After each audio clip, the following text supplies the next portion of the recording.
안녕하세요. 오토코드입니다. 이번 시간에는 마이크로소프트 파워 오토메이트에서 엑셀을 한번 읽어보도록 하겠습니다.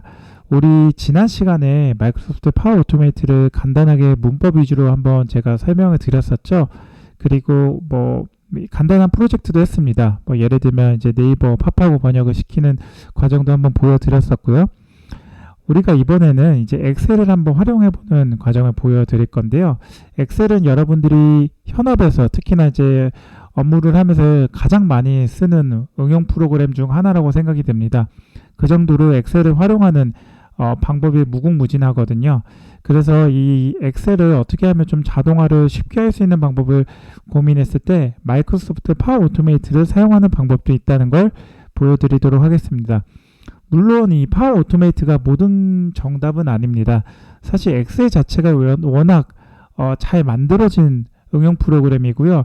그렇기 때문에 지금 지난 몇십 년간 이렇게 굉장히 롱런하고 많이 활용되는 응용 소프트웨어임에는 틀림없는 사실입니다.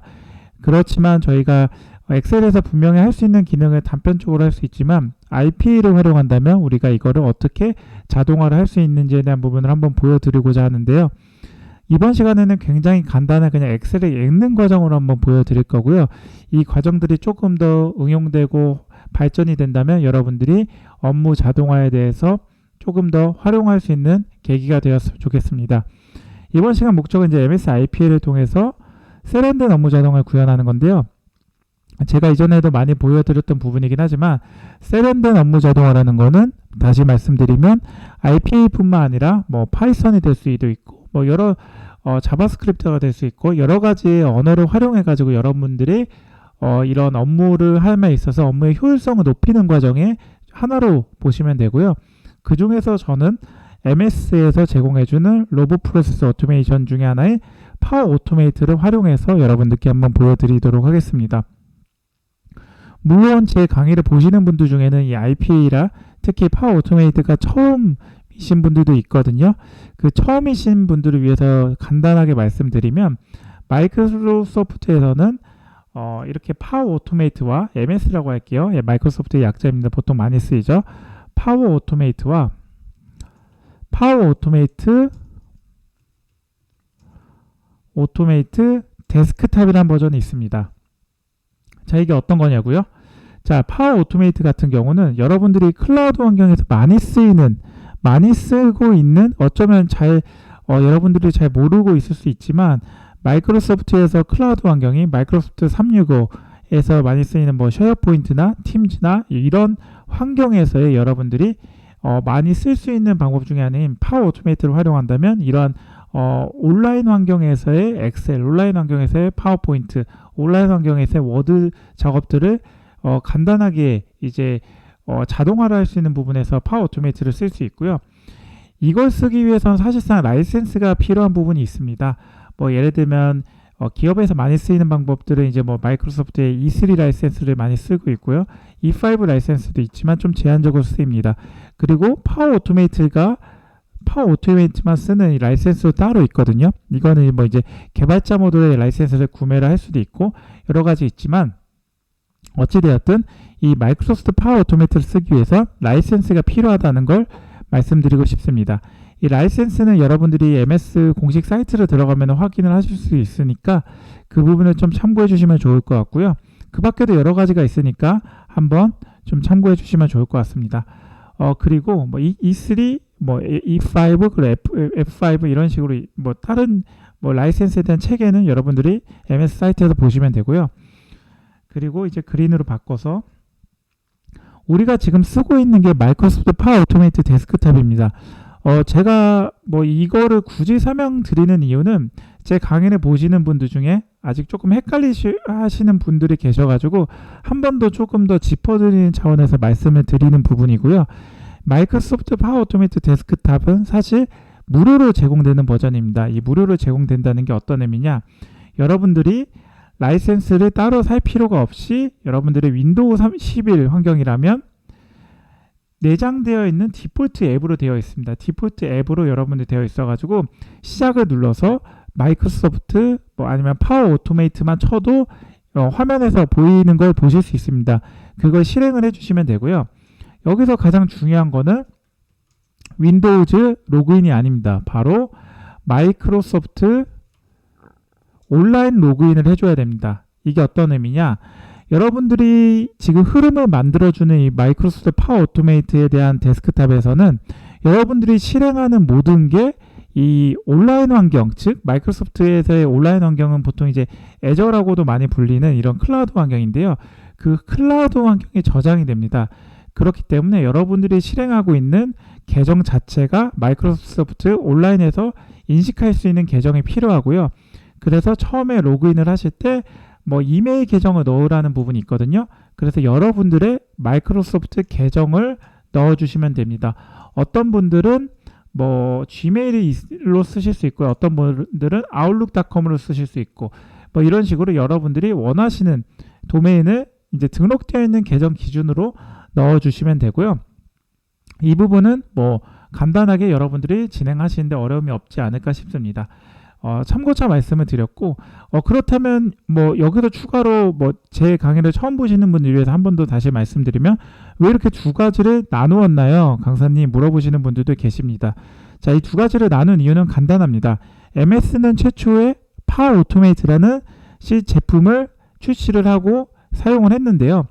이게 파워 오토메이트 자체가 클라우드 베이스의 제품이다 보니까 클라우드 환경이 아닌 대부분의 클라이언트 PC들은 사실상 이런 이제 사용자의 온라인이 환경이 아니라 이 오프라인 환경에서의 PC 환경입니다. 개인 소프트웨어를 다루는 개인 PC 환경이기 때문에 그 개인 PC에서 클라이언트 설치형으로 필요했던 이 파워 오토메이트에 대한 데스크탑의 요구사항이 있었습니다. 제가 정확하게는 기억이 안 나는데요. 그 미국에서의 이제 IPA로 유명했던 원 소프트웨어인가요? 그 뭐 저도 정확한 이름은 아닙니다. 어떤 이제 회사를 MS가 인수를 했고요. 인수를 하면서 그 이름에서 기존에 쓰고 있던 그 워낙 잘 다뤄줬던 그 IPA 회사에서의 그 제품 자체를 파워 오토메이트 데스크탑으로 변경해서 이제 공식적으로 이제 릴리즈를 해가지고 여러분들이 편하게 쓰고 있는 제품의 모델로 보시면 됩니다. 뭐 이거는 제가 그냥 파워 오토메이트를 말씀드리기 전에 어떻게 보면 좀 가장 간단하지만 헷갈리실 수 있는 부분을 한번 정리하는 차원에서 말씀을 드렸고요. 뭐 이 정도로 일단 이해해 주시면 여러분들이 사용하시는데 그리고 파워 오토메이트가 뭔지에 대해서는 어려움이 없지 않을까 싶습니다. 우리는 뭐 사용 문법으로는 그냥 엑셀, 사실 문법이라고 하기에는 조금 좀 애매합니다. 사실 이제 문법이 아니라 여러분들은 그냥 도구를 갖다 쓰는 거거든요. 도구를 갖다 드래그 앤 드랍으로 이제 여러분들이 직접 여기 이제 마우스 커서를 두고 여기서 그냥 끌어 당겨서 쓰는 걸로 보시면 되기 때문에 문법이 아니라 그냥 도구로 보시면 되고요. 그 과정에서 엑셀이라는 항목이 있습니다. 그 엑셀의 항목이 굉장히 많은데 우리는 이 엑셀에서 엑셀 시작 그리고 엑셀 워크시트에서 읽기 이 두 가지 방법으로 여러분들이 어떻게 활용되는지 한번 보여드리도록 하겠습니다. 제가 말이 길어졌고요. 그럼 이제 바로 파워 오토메이트를 시작을 하도록 하겠습니다. 저 같은 경우는 사실 이렇게 흐름을 두었고요. 이 흐름 자체는 뭐 간단합니다. 여기서 저는 오토코드라는 걸로 만들겠습니다. 제 항상 흐름 이름은 이제 오토코드로 만드는데요. 흐름 이름은 여기다 그냥 만들고 이제 지정을 하고 만들기 버튼을 누르면 여러분들이 원하는 흐름에 이제 딱 형성이 되고요. 이제 조금 기다려주면 이제 자체적으로 이런 식으로 형성이 됩니다. 보이시죠? 네, 이렇게 형성이 됐고요. 이게 이제 어떻게 다시 말씀드리면 작업이라는 거는 여러분들이 이 툴들을 사용할 수 있는 공간을 말합니다. 그리고 이 중간 과정은요. 여러분들이 이 툴들이 실행할 수 있는 워크플로우의 흐름이 실행되는 곳이고요. 그리고 우측에는 변수가 됩니다. 강사님 저한테 궁금하신 질문 중에 하나를 말씀 주시면은 IPA라고 말씀을 주셨잖아요. IPA. 그리고 강사님이 예전에 IPA는 코드가 없는 노코드 기반 또는 로코드를 기반이라고 했는데 왜 변수가 있나요? 물어보실 수 있는데 저는 단언컨대 IPA는 코드 기반은 아니지만 프로그래밍적 사고는 당연히 필요하다고 생각합니다. 이게 어떤 의미냐? 여러분들이 위에서부터 쭉쭉쭉 실행되는 이 흐름들이 보세요. 이런 식으로 흐름이 실행되잖아요. 근데 IPA는 뭐든지 이렇게 순서대로 이렇게 들어가게 됩니다. 자, 이게 어떤 의미냐? 여러분들이 어떠한 과정에서 실행을 하게 되면은 중간에 조건문이 들어갈 수 있고 반복문이 들어갈 수 있잖아요. 조건문에서 여러분들이 원하는 조건이 이제 실행이 됐을 때 여기로 건너뛰어서 이쪽으로 바로 실행될 수 있게끔 할 수도 있죠. 이 과정들 전체가 여러분들이 IPA로 구현을 해줘야 됩니다. 이게 프로그래밍 코드와 뭐가 다른가요? 제가 흔히 여러분들께 강의했던 파이썬 코드와 너무 다른 게 거의 없다고 봅니다. 그렇기 때문에 다시 말씀드리면 여러분들은 IPA를 쓰는데 적합한 업무를 자동화를 할 때는 IPA를 쓰시고요. 그 과정에서 저는 파워 오토메이트를 말씀드리는 거고 IPA까지는 필요 없고 단순히 코드 베이스로 실행을 했을 때 훨씬 더 좋은 퍼포먼스를 낼 수 있다면 파이썬을 됐든 아니면 자바스크립트가 됐든 아니면 자바를 썼든 그 프로그래밍 랭귀지를 써가지고 여러분들이 원하는 업무 효율화를 이끌어내시면 됩니다.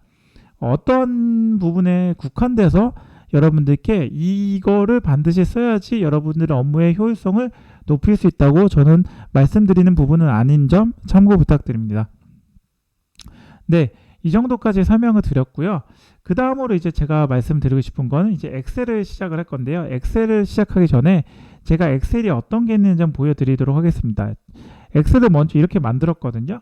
자, 4번 이름, 전화번호, 이메일 여기까지 이렇게 만들었고요.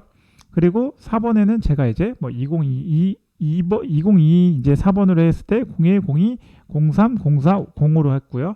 이름은 우리나라의 이제 위인들로 이름을 넣었습니다. 넣고 전화번호도 제가 이미의 전화번호 이름을 넣었고요. 그리고 이메일도 그냥 이메일 주소를 넣었습니다. 자, 이렇게 해서 제가 여러분들이 갖고 있는 엑셀 데이터가 어느 정도 샘플 데이터가 기존에 있다고 생각을 전제하에 이렇게 이제 꾸며둔 점 참고 부탁드립니다. 자, 여기까지 이제 제가 이 부분에 대해서 보여드리면 사용자라는 엑셀 이제 통합 문서의 엑셀 이름으로 만들었고요. 이거를 닫도록 하겠습니다. 닫아두고 자, 여기서 이제 보여드릴 거는 여러분들께 우리가 가장 먼저 뭘 한다고 말씀드렸죠? 바로 엑셀 시작입니다. 엑셀 시작을 누르면 자, 여기서 한번 제가 팁을 하나 드리면 여러분들은 절대 이거를 외우실 필요 없습니다. 자, 여기 쭉 제가 이제 이쪽을 이제 작업창을 조금 벌려서 말씀을 드리면 여러분들은 절대 외울 필요 없이 엑셀만 해도 알아서 엑셀에서 뭐가 쓰이는지에 대한 부분이 쭉 나옵니다. 이 파워 오토메이트의 장점이 뭐냐면 이 굉장히 직관적으로 여러분들이 뭘 써야 되는지에 대한 부분이 굉장히 잘 나와 있습니다. 그래서 저 같은 경우는 사실 뭘 쓸 거냐면 이렇게 쭉 내려보시면 엑셀을 나는 시작을 하고 싶다. 엑셀을 시작을 하고 싶다 이러면 이거 자체를 그냥 이렇게 있죠. 이거 자체를 그냥 드래그 앤 드랍으로 가져옵니다. 드래그 앤 드랍으로 가져오면 자, 이렇게 가져오면 어떻게 돼요? 엑셀이 시작이 되죠. 엑셀이 시작이 되고 여기서 여러분들 뭘 해주셔야 돼요? 빈 문서를 누르면 빈 문서를 누르면 어떻게 되는지 한번 보여드리겠습니다. 빈 문서를 누르면 바로 저장을 해서 실행을 하면 자, 엑셀 자체는 실행이 됐어요. 그리고 통합 문서인데 이 부분은 제가 지금 이제 마이크로소프트 365 이제 오피스 365를 쓰지 않고 온프레미스형 즉 이제 설치형으로 오피스를 사용하고 있기 때문에 이렇게 나오는 부분입니다. 이제 사실 윈도우즈 11 저는 이제 OS가 윈도우즈 11인데요. 윈도우즈 11은 기본 디폴트로 마이크로소프트 365를 사용을 권장을 하고 있기 때문에 기본 앱으로 이렇게 되어 있는 부분이고요. 자, 이렇게 뺐을 때 지금 통합 문서가 그냥 열리는 거 보실 수 있죠. 근데 만약에 여러분들이 이거를 이제 어떻게 할 거예요? 이 부분에서 다시 보여드리면 엑셀 시작이 아니라 여기서 엑셀 시작에서 엑셀 시작에 이거 두 번째 거죠. 및 다음 문서 열기를 하면은 여러분의 문서를 직접 열람을 할 수 있는 걸로 바꿀 수 있습니다. 즉 기존의 문서를 이제 활용을 할 수 있는 부분이고요. 이거를 및 다음 문서 열기를 해서 열면 되는데요. 자, 여기까지는 일단 시간 관계상 한번 끊어가는 차원에서 잠깐 쉬었다 가겠습니다. 뭐 벌써 이제 시간이 이렇게 됐는데요. 다음 시간에 이제 엑셀 시작하고 이제 엑셀을 읽고 그리고 엑셀의 어떤 행을 읽는 과정도 제가 한번 여러분들께 한번 보여드리도록 하겠습니다. 어떻게 이번 시간 도움이 되셨나요? 도움이 되셨다면 좋아요와 구독, 알람 설정을 해주시면 제가 이 채널을 지속적으로 유지하고 컨텐츠를 개선하는데 큰 힘이 됩니다. 아울러 영상 잘 보고 계시다면 잘 보고 계시다고 응원의 메시지 한번 남겨주시면 제가 큰 힘이 될 것 같습니다. 네, 긴 영상 봐주셔서 감사하고요. 오늘 하루도 좋은 하루 되십시오. 지금까지 오토코드였습니다. 감사합니다.